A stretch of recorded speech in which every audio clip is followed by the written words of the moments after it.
What's up, everybody, and welcome back to another episode of the Classic Chronicles. I hope you guys enjoyed my review of Black Adam. If you haven't checked that out, please do. But for right now, we're going to talk a little bit of wrestling. That's right, RASSILN, that's wrestling. No, I'm just kidding. Yeah, so we're going to talk a little bit of wrestling, man. Halloween Havoc went down this past weekend. NXT Halloween Havoc, to be more specific, went down this past weekend, and I'm gonna break it all down for you. To start out the night, we had an appearance by the host of the show, SmackDown superstar Shotzi, who's a huge horror fan and a huge fan of all things Halloween. So shout out to her. And NXT superstar Quincy Elliott, very eccentric Quincy Elliott. Now, there is nothing wrong with that. Don't get me wrong. Yeah. So they came out during the night and welcomed everybody to the show at the beginning. And then the first matchup was the ladder match for the vacant NXT North American Championship. So the story here is that Carmelo Hayes, the former champion, who is also in this matchup, uh, he had lost the NXT Championship to former NXT superstar and now main roster member of the Bloodline, Solo Sikoa.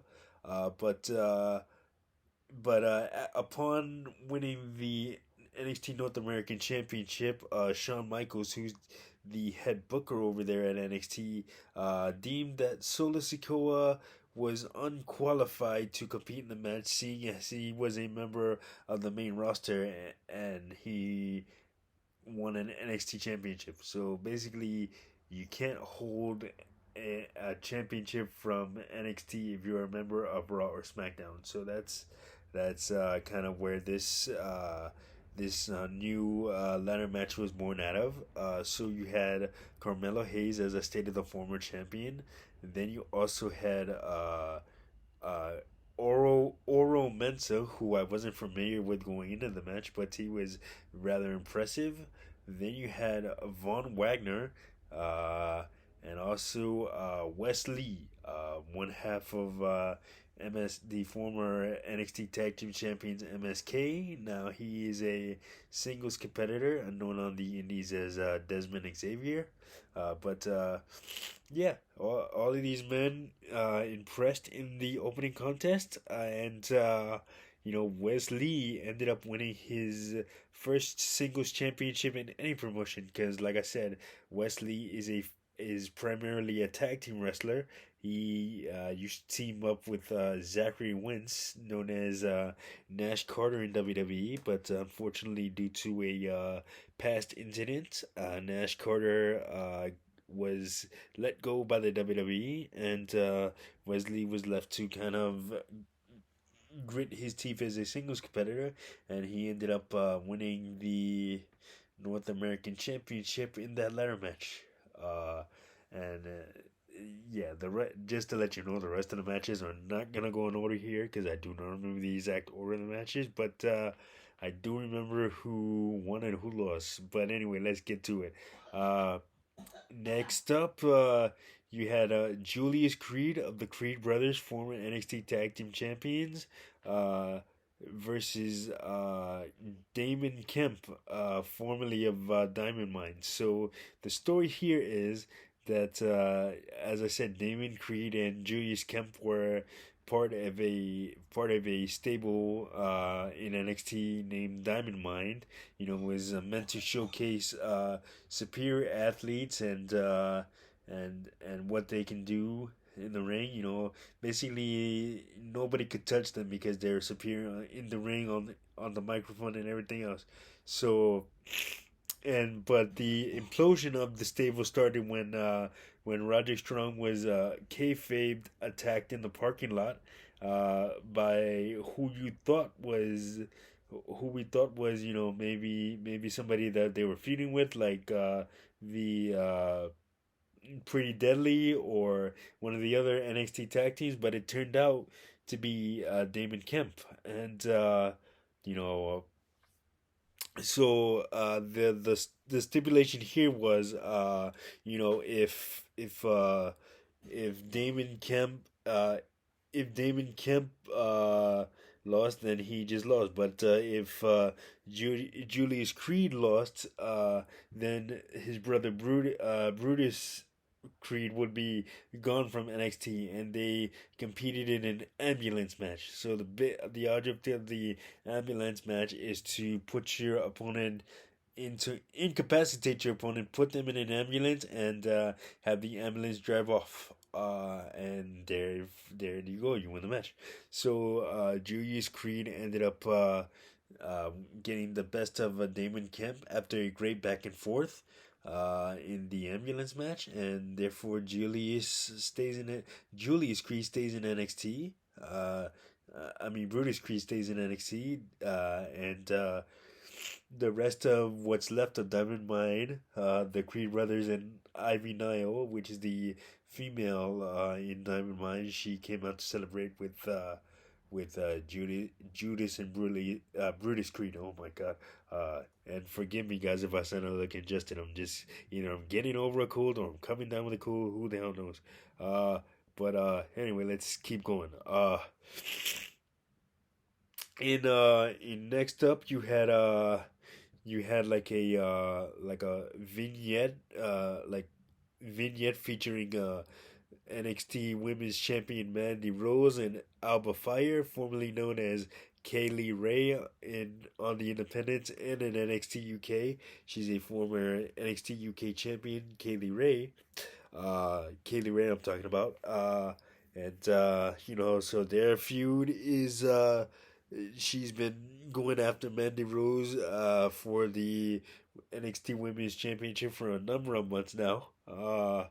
And So they had a feud where they were kind of in this like graveyard slash haunted house. Mandy Rose.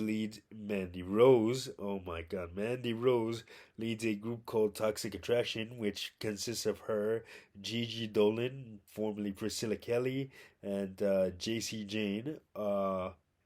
So yeah, they had this thing where they were gonna go find Alba Fire and basically beat her down before the NXT Women's Championship match later in the night, and that ended up not happening. Alba Fire got the best of them and shoved Mandy Rose in the back seat and drove her to the arena, and they finished the match inside the ring, but Mandy Rose ended up getting the Duke and retaining the NXT Women's Championship. She's going on, I believe, close to 300 days or 250 days or something like that as Women's Champion. So very impressive for Mandy Rose. So good to see her career have a resurgence after like flailing on the main roster a couple of years ago. So it's damn good for her. And next up, you had Cora Jade and Roxanne Perez in a Weapons Wild match, which the story here pretty basic. Best friends turn bitter enemies. I mean, those two women are former NXT Women's Tag Team Champions, and Cora Jade ended up turning on Roxanne Perez, costing her a shot at costing her a match against women's champion, the aforementioned Mandy Rose, and that's where this matchup came. Uh, pretty decent. Nothing too crazy. Uh, Roxanne Perez ends up getting the win after a pop rocks, which is after hitting her finishing move pop rocks, which is essentially a code red or Canadian destroyer, or for those of you who don't know that are outside the wrestling loop, a flipping pile driver. So that's how that match ended. Then you had Grayson Waller taking on Apollo Crews in a casket match.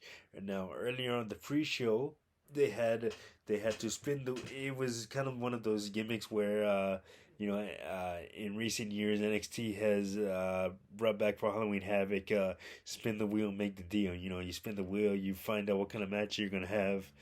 You don't know prior; it's not rigged, it's not fixed. So this time it happened to land on a casket match, and that's the match that those two had later on in the night. Grayson Waller. Waller, really young, brash competitor, has a great upside to him. Can't wait to see what he does. And then, of course, you had Apollo Cruz, which is another guy who's been on the main roster for a couple of years after being called from NXT, what I believe way too early. He had a lot more to do, and they kind of fast tracked him up to the main roster, up on Raw and SmackDown, which when you used to do that, you kind of got lost in the shuffle up there because Vince McMahon didn't know talent when he saw it. So basically, you got called up to the main roster, but then your career kind of took a nosedive for the worst under the Vince McMahon era of things. But luckily, Triple H is trying to change all that, and giving, and now is using talent properly. So major props to Triple H. But yeah, so Apollo Cruz ended up winning the casket match. Again, nothing to write home about. Then in between that main event, the casket match, and the and the main event, you had a segment where Shotzi and Quincy Elliott came out again, but were confronted by Lash Legend. This time, Shotzi came out dressed as Beetlejuice, and Quincy Elliott came out in a banana suit. Uh, what do you call it? So they were confronted by another women's superstar, Lash Legend, former college basketball player. Turned wrestler. It was kind of a filler segment because they needed time to for the main event to get ready and go on. So it was a filler segment. But anyway, nothing crazy, nothing to talk about there. But and then it was time for the main event, which was for the NXT Championship. You had Braun Breaker, Ilya Dragunov, former NXT UK champion. In fact, one of the longest reigning NXT UK champions, and he was forced to relinquish the title due to injury. And then you had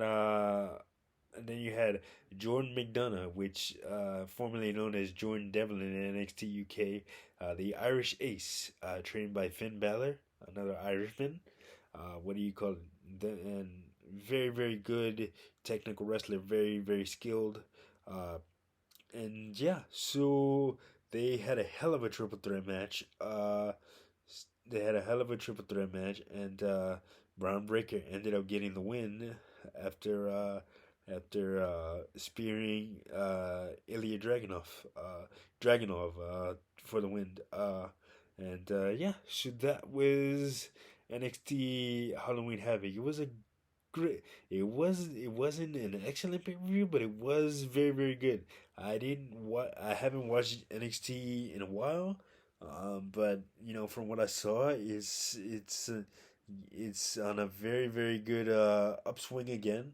It kind of lost its luster there after after being taken from black and gold, which everybody's so fond of, and the way that everybody remembers NXT to this new era NXT 2.0, which was more focused on younger and up and coming superstars and less about indie wrestlers. Uh, but it seems like it's going back into the not it's going back into the glory days, but at the same time it's still trying to maintain some of that NXT 2.0 luster where it focuses on young and up and coming superstars, which I can respect. A little bit of old, a little bit of new. So we're just gonna have to continue to see where Triple H takes it, and it has a great future to it. I'm looking forward to seeing more NXT. So yeah, that's gonna do it for this edition of the vlog. Like, subscribe, and share. And don't forget to hit that notification button so you don't miss a video. And I will catch you guys in the next one. Peace.